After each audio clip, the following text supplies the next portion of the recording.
Yesterday, I was saying that if today was a red day, I'd get wrecked, and I did. I took a portion of profits from a day trading project I was running in April, and I just YOLO'd them into calls this week, hoping for a run to 18. It didn't happen. Those profits are gone, but that's okay. It was just a portion of those profits, and I actually want to return to that day trading project that I did. I want to start all over again, so I sold my long positions, minus the shares of AMC and GameStop, which I have in ComputerShare.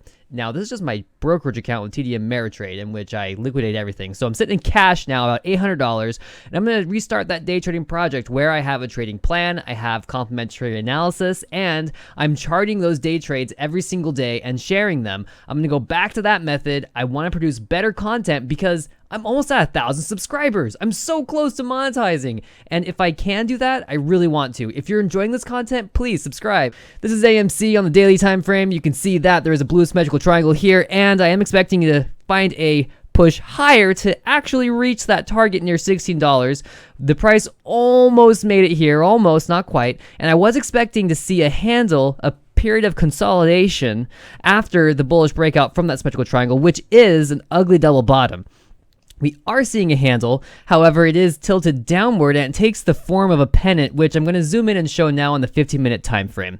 I think that it's really important to show this pennant because at present, sentiment is so low. People are feeling bad, and I personally understand why, but don't see the logic in it, and that's why I rely on my technical analysis.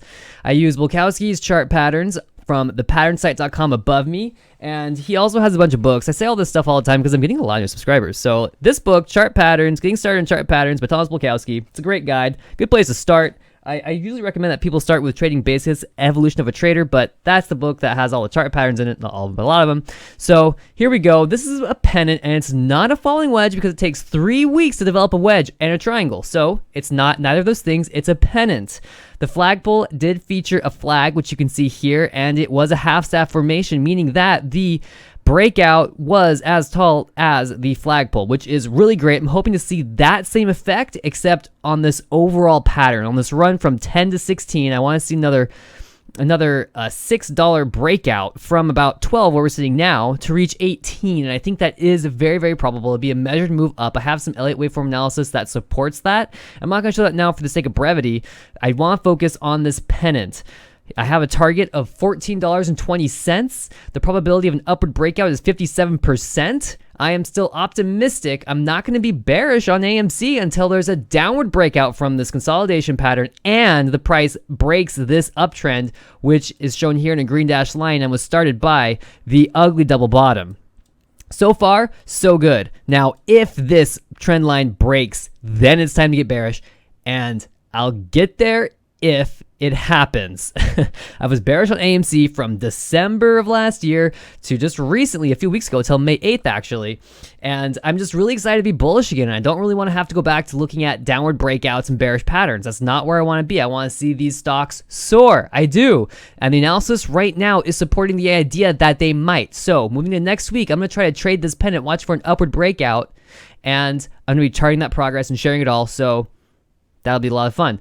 Moving on from AMC, I want to go straight into GameStop. GameStop is looking better than AMC is currently. You can see that it also is featuring a pennant and has already seen an upward breakout. And this upward breakout has started a new uptrend. It is very impressive. I'm happy with GameStop. Now, Bulkowski's trading tips on flags would recommend not entering into a long position until a new high is set. So as good as this looks, Bulkowski would say, wait, don't rush into that trade, not yet.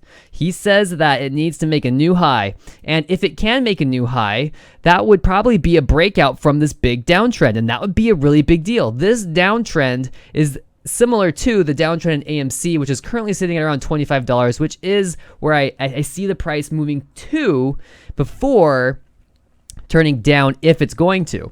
And so I'm still bullish on AMC and GameStop. These pennants have not broken out to the downside, and I don't think things are as bad as people think they are. Taking a look at index funds, IWM first. We do have a double bottom in IWM as well. And look at this. This is another handle, and I was expecting this to break out to the upside and test this downtrend. This downtrend right overhead, it's present in a lot of different stocks, including AMC and GameStop and IWM and SPY. And we have here, oh no, is that Is that a rising wedge? No, because it's not 3 weeks long. It's a pennant, and it forms a handle from a double bottom. So when this breaks out, we can expect the move to be pretty strong, and I expect this to be an upward breakout as well.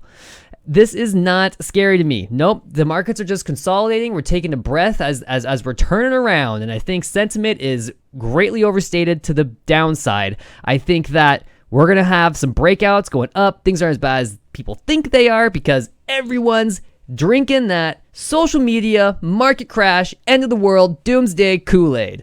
It's so annoying. So I'm still happy with where IWM is at in its bullish reversal progress. And the same goes for SPY as well. SPY. However, a couple of things I want to see in the index fund that's not present yet is a little more volume. I think selling pressure is alleviating, but there isn't a lot of faith yet that the markets are going to move higher. But I think once we have a catalyst event, which may take until the middle of the month to get CPI data and the Fed speaking about stuff before we get these big pushes higher. But for the time being, I'm satisfied seeing a double bottom and a handle. Volume's low. I'd like to see it come up. It's true. RSI, implied volatility, everything indicates that the markets are just kind of taking a break. They really could go either direction from here. I'm going to remain optimistic. I believe that we have found the bottom, at least for a while, and I'm looking for things to improve. That's what I have for today's video. My calls got wrecked today. Those are just portions of profits that I let go. That's fine. I'm going to start my day trading project over again with the balance of my accounts. And I really think that SPY and IWM are going to stage some breakouts next week, and it's going to catch everybody off guard. If you like this content, please subscribe. I am so close to monetizing. If I can quit my job, I want to. I want to produce more content. If I have to get a part-time job to supplement my income so I can do this more, I may do that. It just depends. It just depends. I'm getting really excited because there's been a lot of progress. Anyway, I'm gonna go see Maverick this weekend. Spend time with your family. Get away from the charts. Happy trading.